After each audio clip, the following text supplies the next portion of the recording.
E aí, galera, bom dia, boa tarde, boa noite. Você que nos acompanha aí pelo YouTube. Agora nós vamos para a parte de redação da nossa aula número 8, tá certo?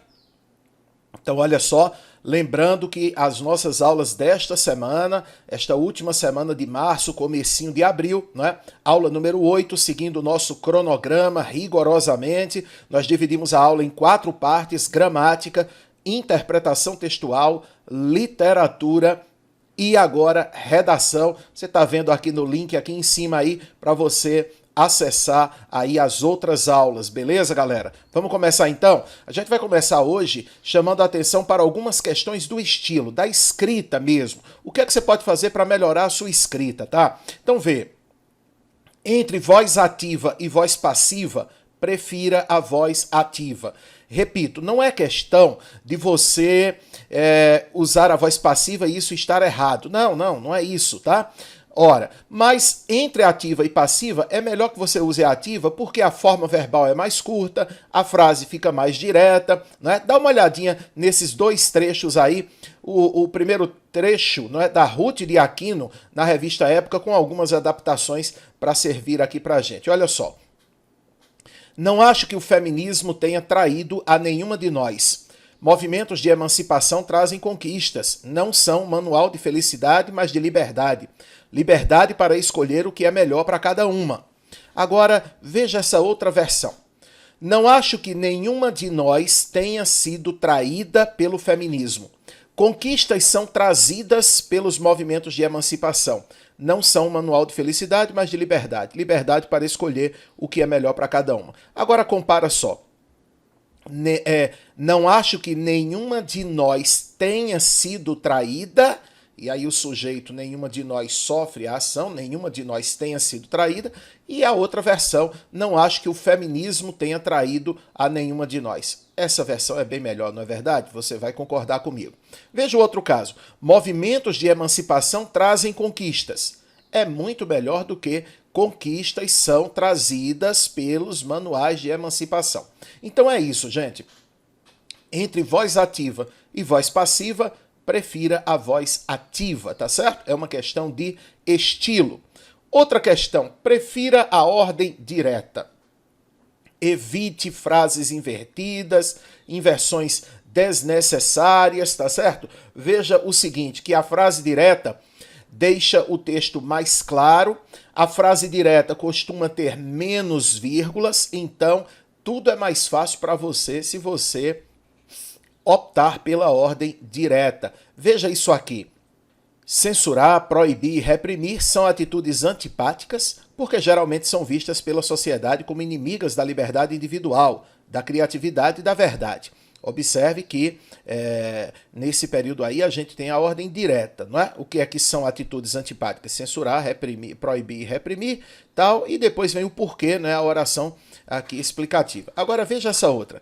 Por serem geralmente vistas como inimigas da liberdade individual, da criatividade e da verdade pela sociedade, censurar, proibir e reprimir são atitudes antipáticas. Você troca totalmente a ordem, inclusive aqui você cria um eco, né? Porque fica criatividade, verdade, sociedade, 3 palavras aí terminadas em dade, uma atrás da outra, tá certo? Então, isso também prejudica o estilo do texto. Então, veja que a ordem direta é melhor do que a ordem inversa. Evite inversões sintáticas, ok?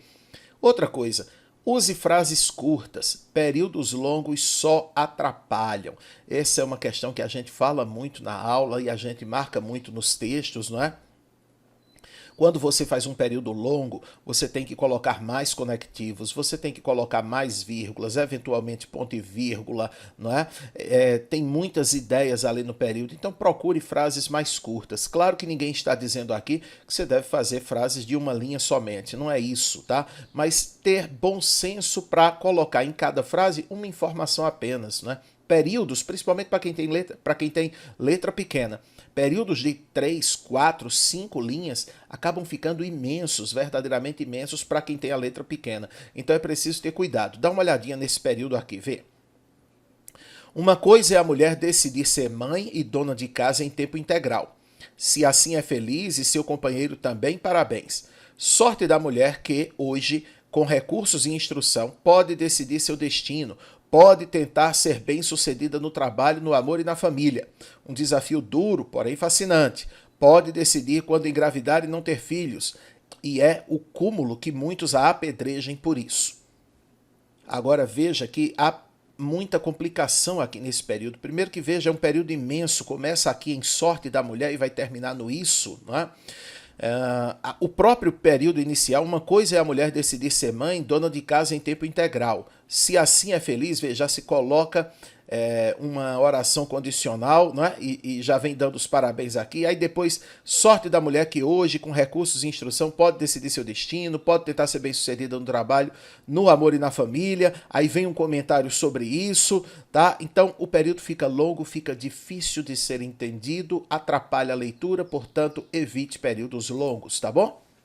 Bom, e agora eu quero mostrar a você um exemplo de uma redação nota 1000, não é? Essa redação foi enviada para um site que faz correções online e a nota foi 1000. Então eu queria analisar com você esse texto, passo a passo, período a período, parágrafo a parágrafo, para você perceber. Aqui, claro, a ideia não é falar de fórmulas, não é para nota 1000, que ninguém tem essa fórmula, mas apenas mostrar a você o caminho para uma boa redação. Vamos dizer aí que alguém julgasse essa redação com rigor, mas essa redação estaria na casa dos 900 pontos. Então, é isso que nos interessa, a gente saber que é um bom texto, que o texto está bem escrito e que tem potencial ali para um notaço, tá certo? Acompanha comigo. O jeitinho brasileiro, expressão eufemística usada frequentemente para justificar pequenos atos de corrupção, é quase uma instituição nacional. Vistos com certa complacência por boa parte da população, atos como suborno a policiais, falsificação de atestados médicos ou apropriação indevida do sinal de TV por assinatura revelam uma visão deturpada da realidade em que o indivíduo está sempre acima da coletividade. A boa notícia é que as novas gerações têm se mostrado mais intolerantes em relação a abusos dessa natureza. O que é que eu vou chamar a sua atenção? Veja que o primeiro parágrafo é curtinho, tem um aposto, não é? E traz uma tese. O jeitinho brasileiro é quase uma instituição nacional. Para confirmar isso, o segundo período se apropria de exemplos, né? E diz que esses atos são vistos com certa complacência, quer dizer, que a sociedade aceita atos como suborno a policiais, falsificações de atestados médicos ou roubo do sinal da TV por assinatura. No final, não é? Um período que mostra um outro lado, não é? A boa notícia é que as novas gerações estão sendo mais intolerantes em relação a isso. Bom, então, primeiro parágrafo feito com 3 períodos, tudo bem organizadozinho. Vamos ao D1. Na última década, os sucessivos escândalos de corrupção fizeram o brasileiro rever alguns conceitos. Repara que isso tem muito a ver com o final da introdução, não é? Que dizia que que essas gerações estão mais intolerantes. A sociedade tem ficado mais rigorosa com as pequenas ilicitudes e espertezas do dia a dia. Repara que o nome espertezas está entre aspas, né, chamando a atenção para uma ironia. Aos poucos, o jeitinho brasileiro começa a ser visto como realmente é: desrespeitoso, aproveitador e reprovável. Veja aqui o ponto de vista claro. Hoje, estacionar em vagas reservadas a idosos é visto com extremo desrespeito. Nos bancos, quem fura fila é repreendido imediatamente por muitos. A consequência dessa mudança de comportamento não será vista imediatamente, mas espera-se que, num futuro relativamente próximo, a sociedade seja mais justa e obediente às leis. Então observe que o D1 foi feito em relação a essas mudanças da sociedade, como a sociedade tem sido mais intolerante em relação àquilo que chamamos de jeitinho brasileiro. Vamos ao D2. É bem verdade que o jeitinho brasileiro é histórico. Para se livrar do pagamento de impostos aos portugueses, os colonos brasileiros escondiam suas moedas em imagens ocas de santos, e daí veio a expressão santinho do pau oco, numa referência a quem finge ser o que não é.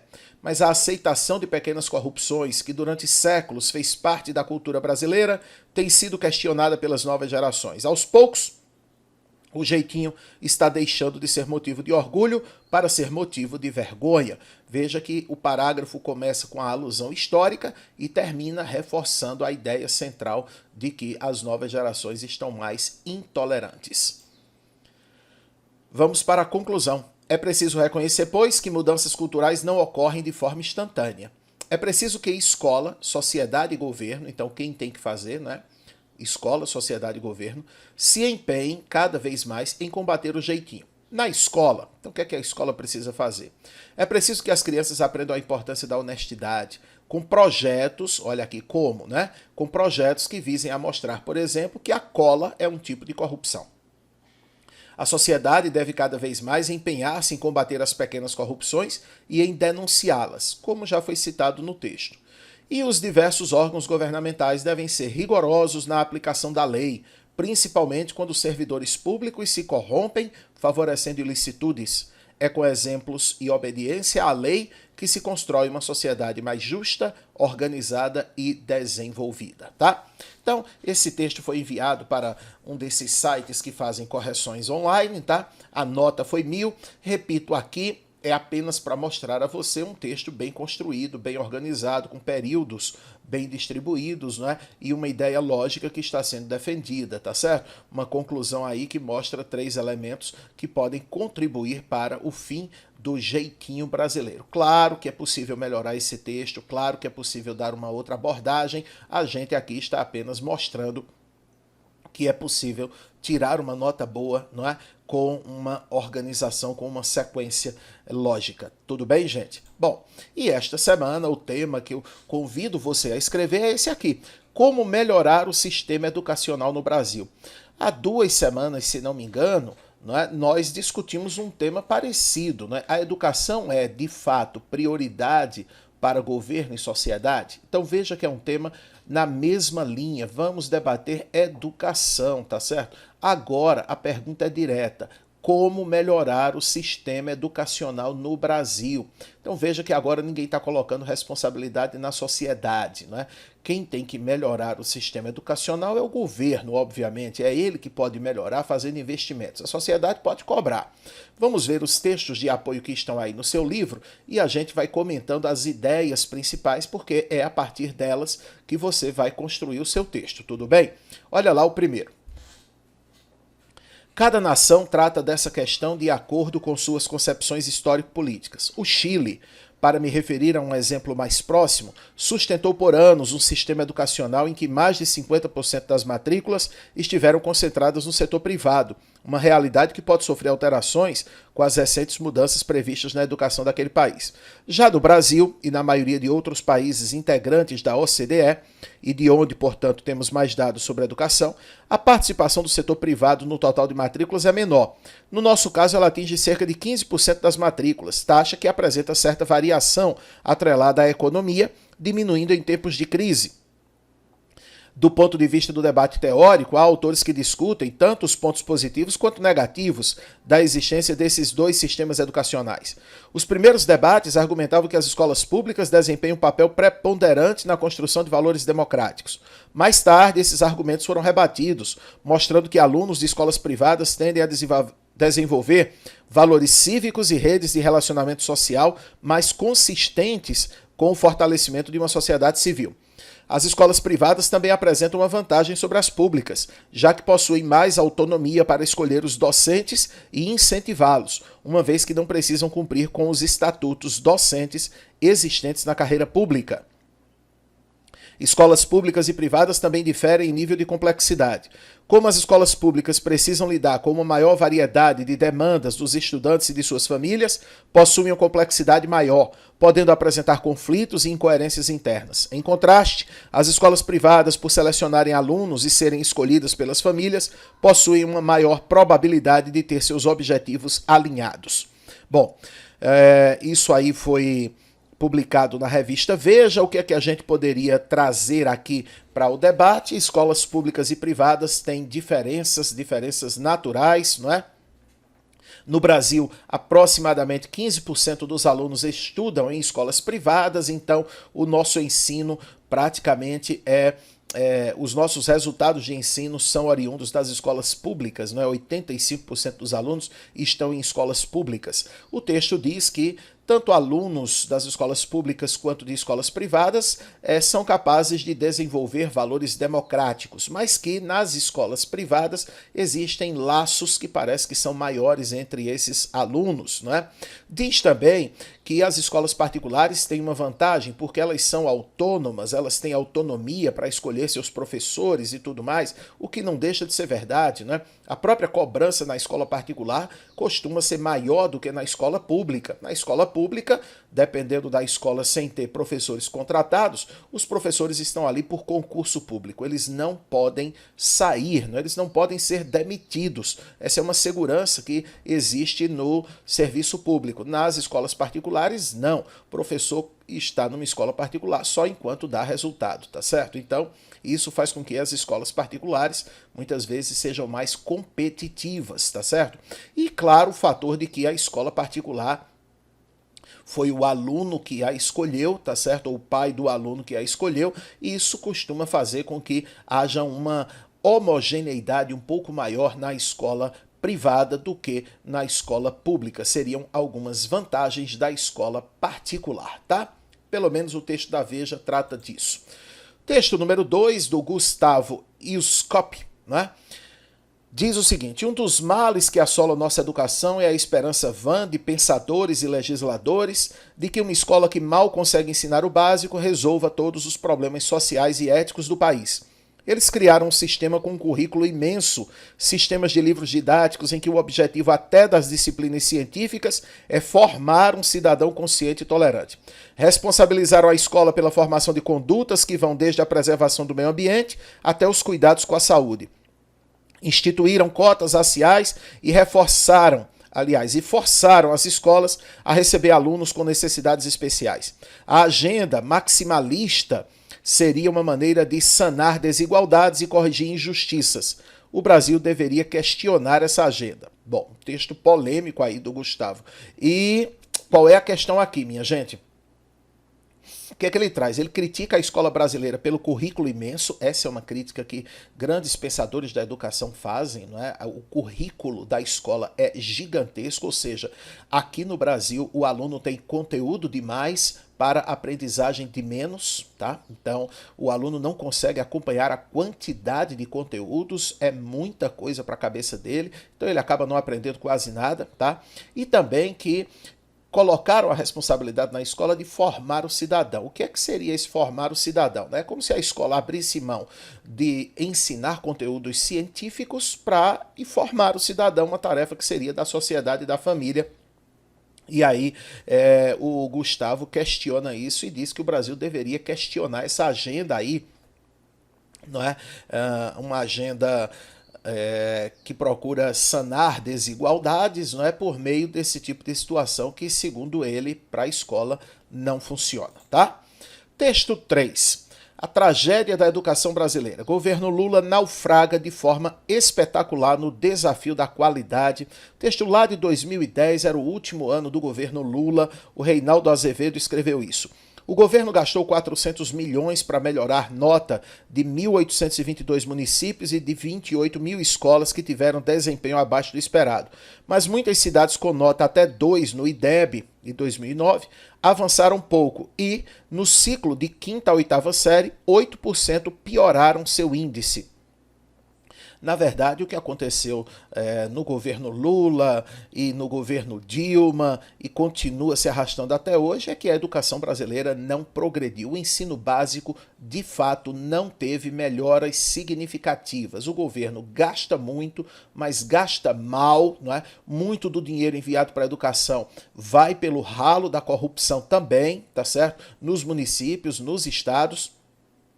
E o governo, nenhum governo conseguiu traçar um plano para melhorar efetivamente o ensino básico, que é, como o próprio nome já diz, a base. Né? Não adianta ficar construindo universidade se não se dá condição para que esse aluno chegue preparado para as universidades, tá? O ensino básico no Brasil é de responsabilidade de municípios e estados, mas claro, com a orientação do governo federal, com verbas que muitas vezes vêm do governo federal, e isso não tem funcionado no país, tá? Os números mostram isso, não é Menelau que está dizendo. Os números do PISA, os números internos mostram que o Brasil não conseguiu evoluir nos últimos 20 anos em matéria de educação, tá?